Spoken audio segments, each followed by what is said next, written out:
Hey there, this is Alexis Knight, your no-nonsense guide through all that chaos of modern media.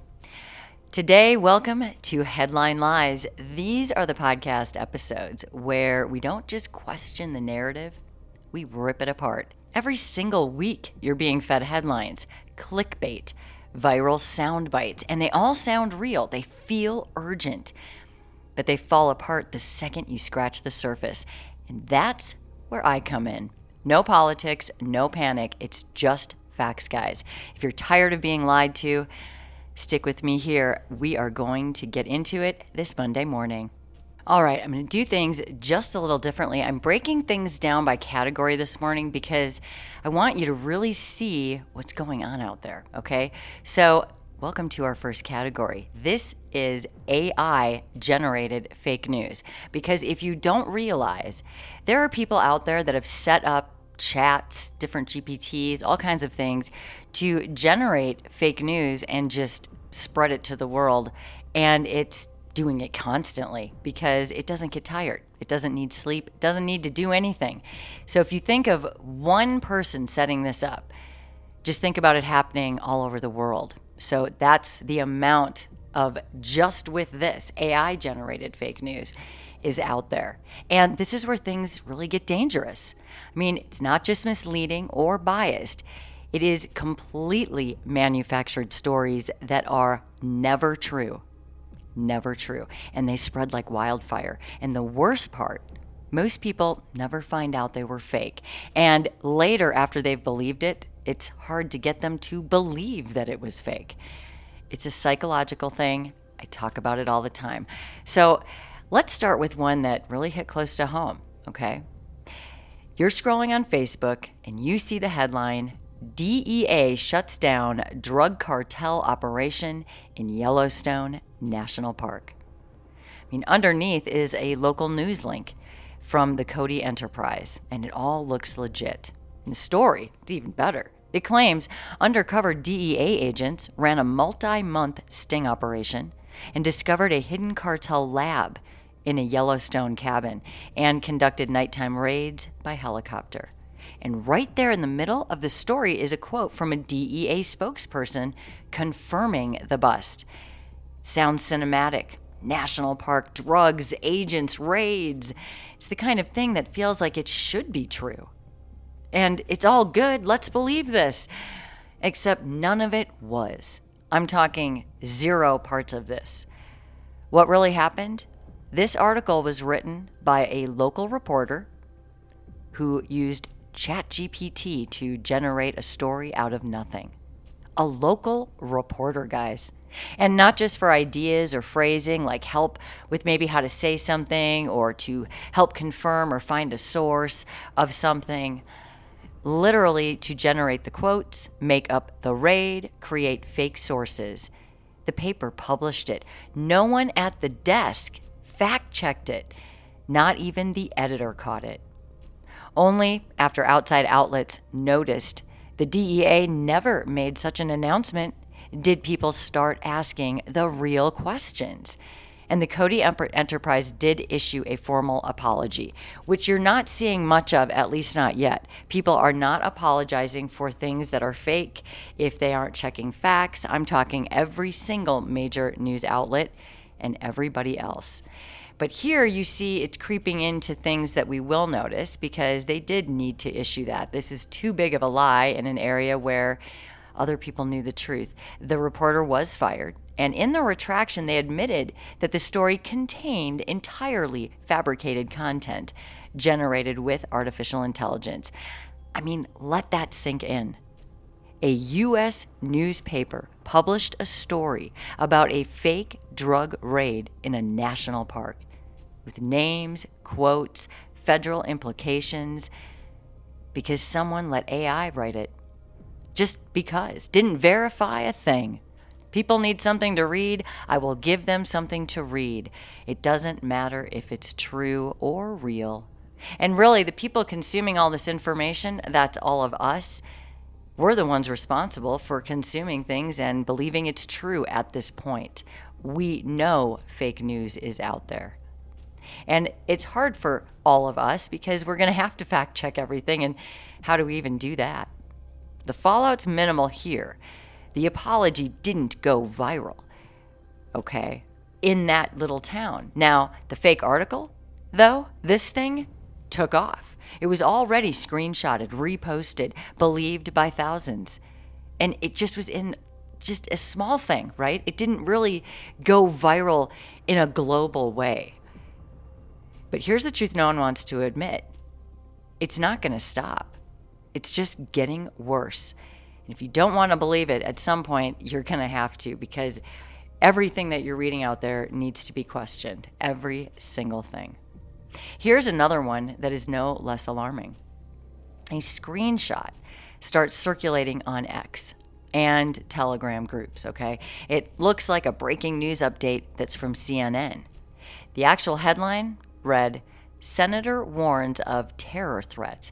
Evacuations may be needed in select U.S. cities." It includes a CNN logo, a banner, a graphic, and people start posting things like, "It's starting, stay safe, time to get out of the cities." And what happens? People start panicking. Moms are texting their kids at college. People are canceling travel plans. And just like that, a false sense of national emergency takes root. Just like that, it's literally 2 sentences, 2 statements. Except CNN never said that. No such quote from any senator. There was no terror threat, no press conference, no official alert.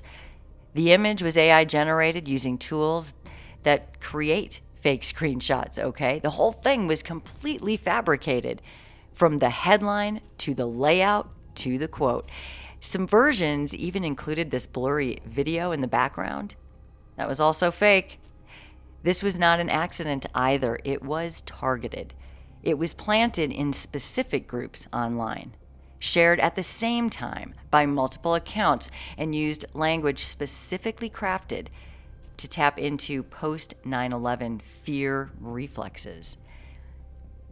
The post has been flagged and removed, but the damage has already been done. And here's what should scare us. The technology to do this, it's free, it's very easy, and it looks real. Technically, it is real. What you're seeing is something real. The content is all fake.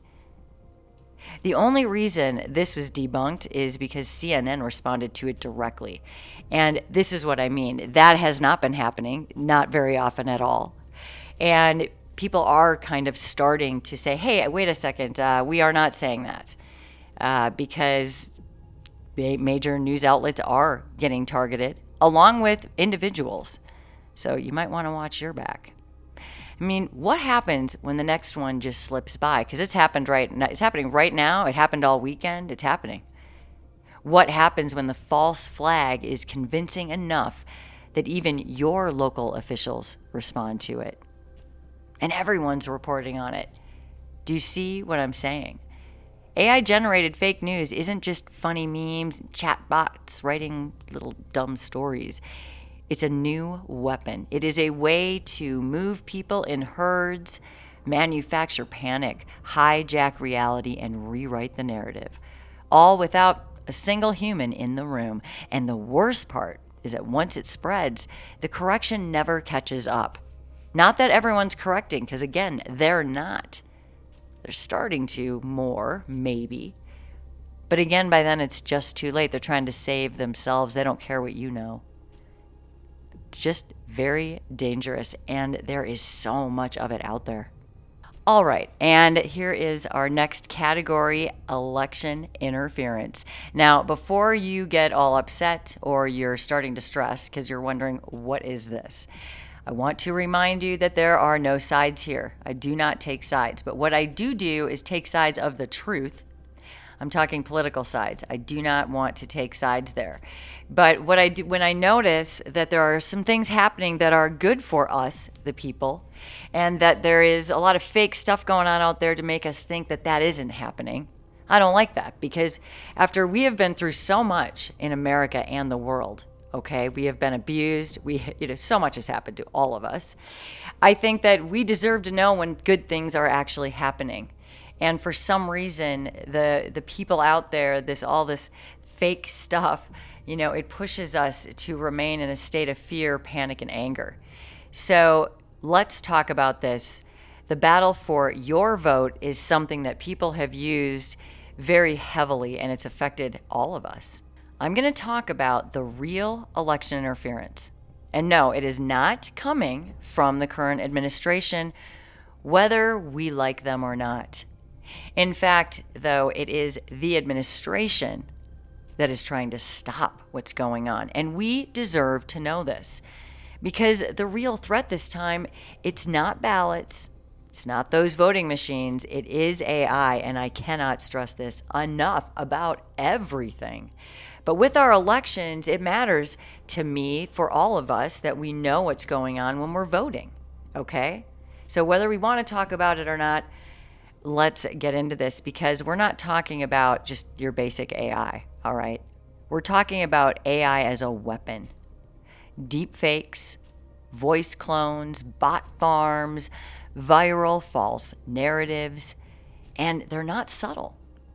These digital ghosts are designed to make you question what is real and what is not, and they're already being used to mess with your vote.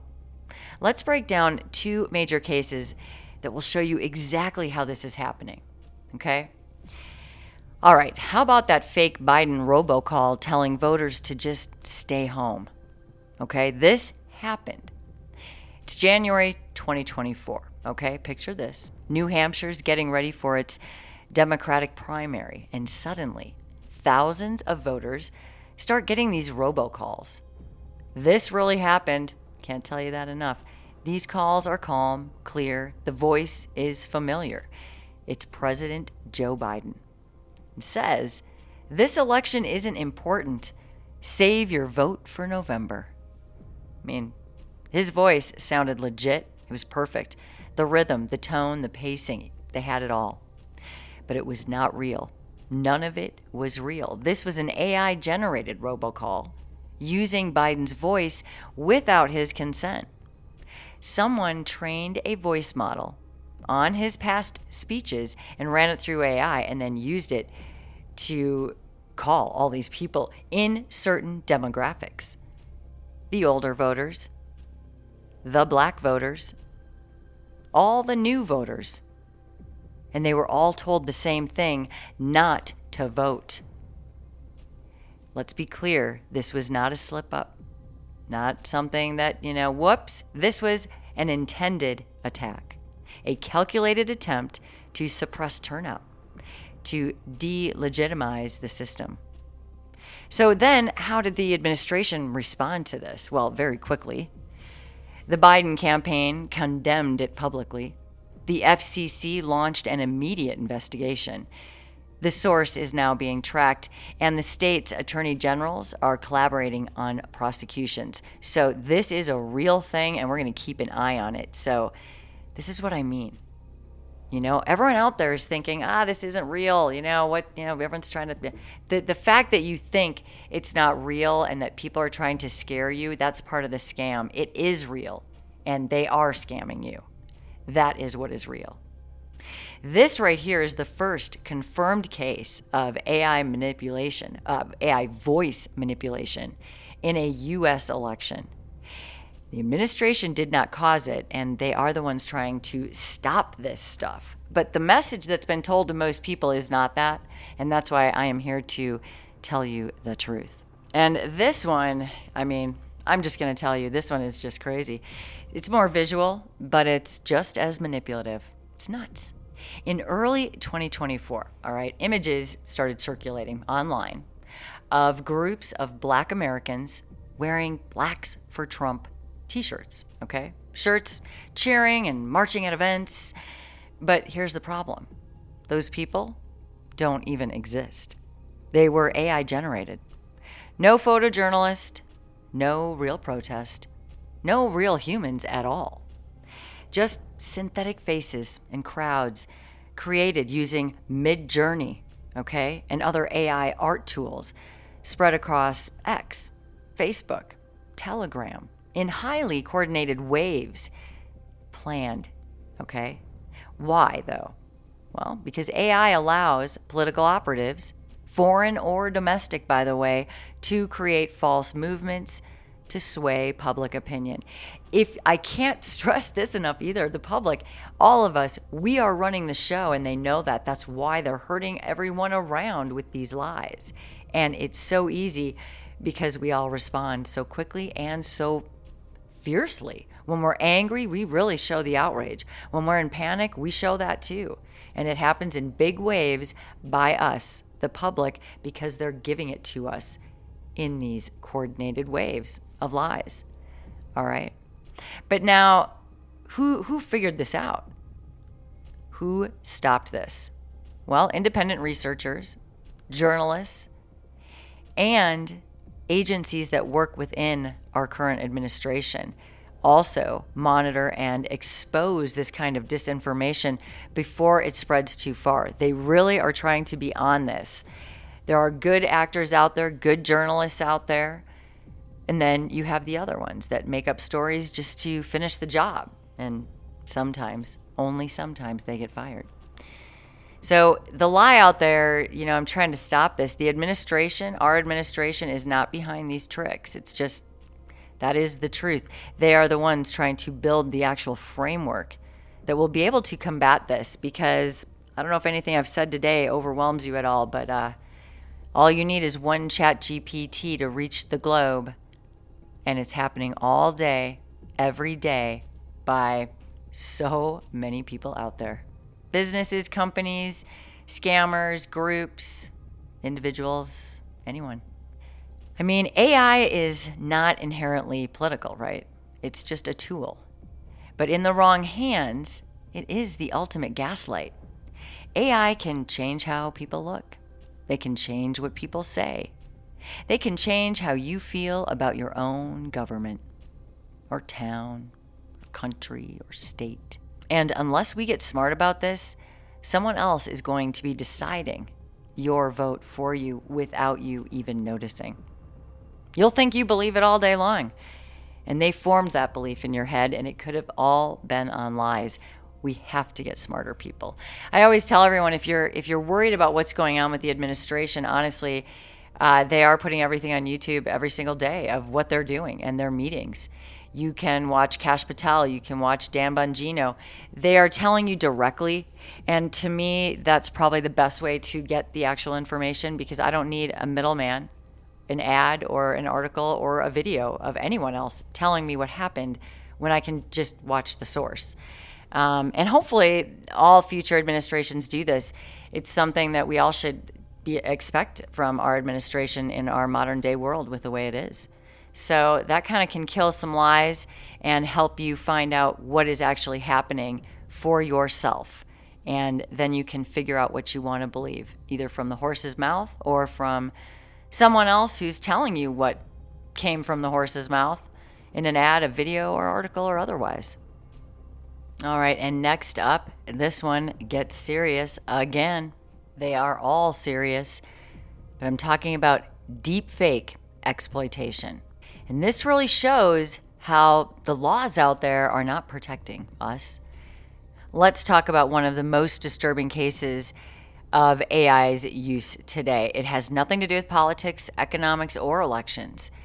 It has to do with your face, your image, your daughters, your sisters, your students, and the fact that anyone right now can use AI to generate fake porn content.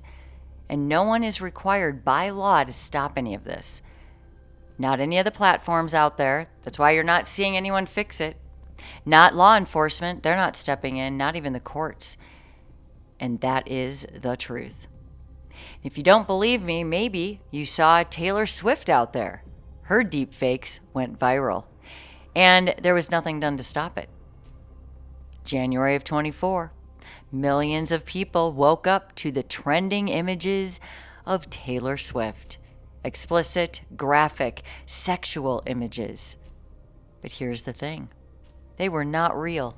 They were AI-generated deepfakes. Did anyone care?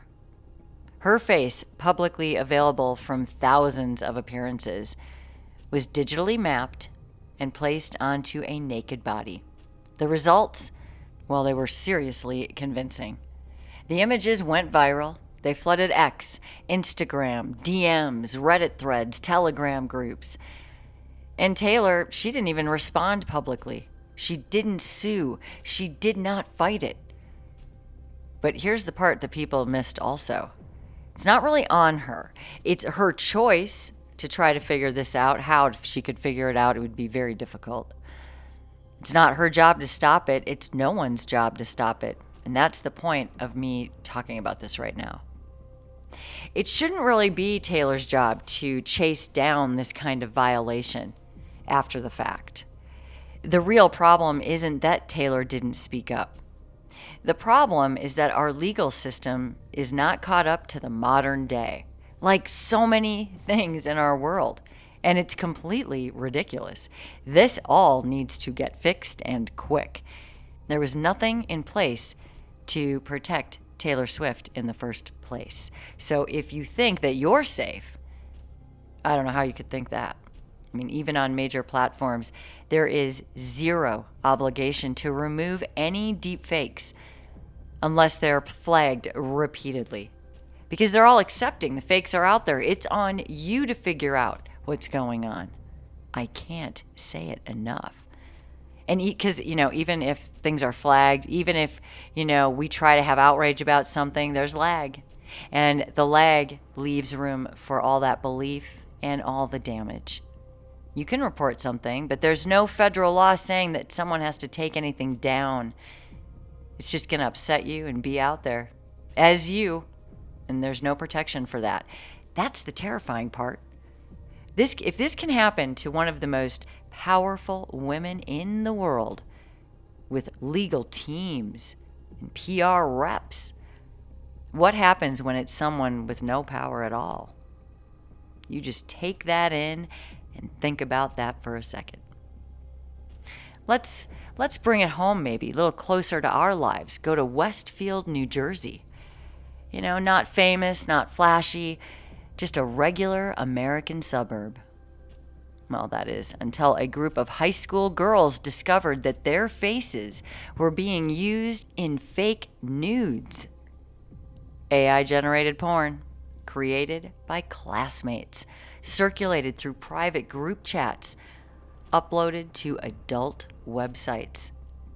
These girls were not posing, they weren't even involved, but their faces were taken from school yearbooks and social media and placed onto naked bodies using free AI generators. No regulation, no laws out there, nothing. These girls were completely humiliated, and that age. They were crying in class. They were terrified to go to school. Some teachers even discovered that they had been targeted as well. The school district issued a statement. The police opened an investigation. But here's what everyone ran into. There are no clear laws on the books that define deepfake porn as a criminal offense. If you can believe that, you would think, that has to be. No one's catching up to that. We have to make that so. Demand it. I don't know, but no one's taking care of it. And this is just crazy. These girls, they were violated digitally. This is now a thing. A bigger thing. And no one could promise them justice. No one could help them with this. The only clear truth at the end of the day was, hey, this was not illegal enough to stop it. This is not about Taylor Swift. It's not about whether a parent sues or not. It's not just about what platform it happened on. It's about this. Take this in. There are almost no laws in the United States that protect you from being turned into a fake sexual image against your will. Your clients can go home and take care of it. Yep, your friends, anyone, your enemies, a stranger, someone who saw your pretty face on Facebook. The technology has definitely moved faster than the legal system, And this is just one problem we are going to be facing in a huge way. And it's already started with AI. Right now, anyone, literally anyone, can use AI to violate you, your sense of safety. There are no real consequences here. This is a huge problem. It's not that the platforms don't care, and that is where people are pointing their anger to, right? Why did YouTube allow this? Why did Facebook allow this? Because it's personal to you, but there are no laws. They don't need to. And until they need to, they're busy with other stuff. And so it's just not in their day to do it. And that's it. They're not being asked to do it. It's not that they don't care, but they're not required to care like that. Okay. And this actually brings me back to the administration. Unfortunately or fortunately for you, that part I don't care. This is what the truth is. They are actually stepping in. In the last year, all right, in this year, they've already introduced draft legislation calling for criminal penalties for AI-generated porn content being used without consent, being created without consent. They've asked Congress to empower federal agencies to regulate deepfakes as digital sexual assault. They've begun consulting with women's advocacy groups and legal coalitions to shape new protections. I mean, is it perfect? Well, no. Is it a start? Yes. And I don't know about you, but I'm starting to notice that our governments, our everything needs to catch up to where we are with all of our, little inventions like AI, because we're not going to be protected and there are going to be a lot of problems. So I'm personally happy to see that we do have people in place that care about this. I don't care what side of the aisle they're on. I just want this one done. Because if you think this won't affect you, for me, I know the difference. It can. You need to think again. This is not about fame. It's about access. And if you've ever posted a photo online, you are now accessible. What we need is regulation. Real enforceable policy that keeps people safe in today's world, which is a digital world. Whether you play in the digital realm or not, if you're in this world, you're a part of it. You could be in there and not even know. I mean, if the law doesn't protect your image, what does? These are things we need to think about. All right, well, that is it for this episode. You heard the stories. You've seen the spin. Now you know the truth on these things. This world isn't just full of noise anymore, guys. It's full of illusion, and it's all around. Fake headlines, fake images, fake voices, fake chaos. It's all designed to mess with your clarity, hijack your emotions, and make you doubt what is real. The lies only work if you fall for them. So don't. Don't believe the first headline. I mean, this is how it has to be, guys, from this point forward. Don't trust the voice on the other end of the phone. Don't assume that a viral image is what it claims to be. Ask more questions. Look twice. Think for yourself. Look for the truth. This episode here, it's not about scaring you. It's about giving you your lens back. When I do headline lies, it's to show you what's actually happening. Because when you can see clearly, you can't be fooled. And that is real power. Thank you for listening, and thank yourself for choosing truth. Headline Lies drops every Monday and Friday. Stay sharp. I am Alexis Knight, and I'll see you the next time.